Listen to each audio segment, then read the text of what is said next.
really enjoyed this morning. I came down to tell people about what we're doing in York, but also to learn what other authorities are doing. I was here today with a lot of the history really of what's happened in the last 5 years in library services, and it's been a big period of change. It's a perfect storm for libraries. You've got cuts and you've got a massive change in culture. There's some really huge challenges that libraries face, both in terms of budgets, in terms of their role as a public service, and also the massive cultural changes in the way that people interact with information and knowledge.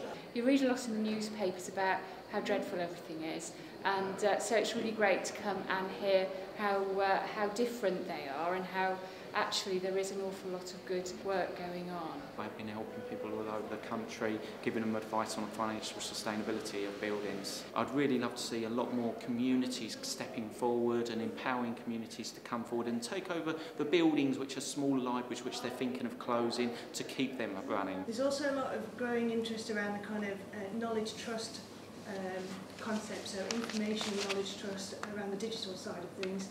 So people are seeing it, I think, as you said, something of publishing, but also something where you can contribute to the library, local knowledge and various things, as well as take it out of the library. And there's just things like libraries and hacking and maker spaces starting to combine now and come out. We work with teams from within statutory services to set up new service models and spin-offs, mutuals and so on. I think one of the interesting things to come out was the diversity of ways of raising that additional income, running training or running a creche or community radio, music production, that kind of thing. Particularly like the suggestion of the idea that libraries could become more of a publishing house for digital or printed media. I feel that was a very, very interesting concept to explore. I think even if we weren't having to save money, this would be the right thing to do for libraries and archives. If we're going to change, it takes a long time. We need to start thinking now of innovative solutions. And I see a lot of things happening in small patches, and I just wonder whether there's any scope really for much bigger collaboration to move things on more. But actually for some of the options to be there so that people aren't doing the work, as it seems to me is happening too often at the moment, from scratch on each occasion. You know, one of the ideas that kind of I was, listening out for was whether people would want to start thinking about, bringing together different public library services within London, a kind of a London public library.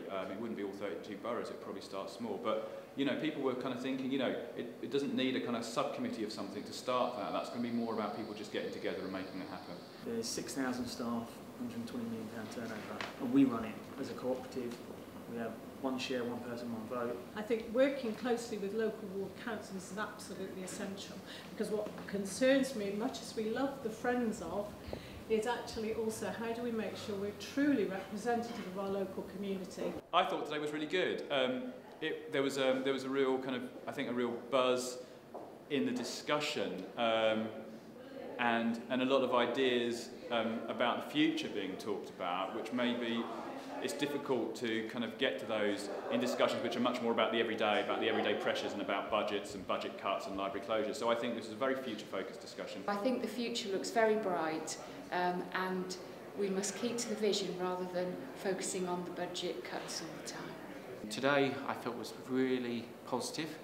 I think there was a lot of good people in the room, and I think it'd be encouraging to see what happens afterwards from that meeting, whether another one happens, and whether we start seeing these toolkits happening and having one document or two documents where people can look at those and then just adapt them. I think that's what I'd love to see.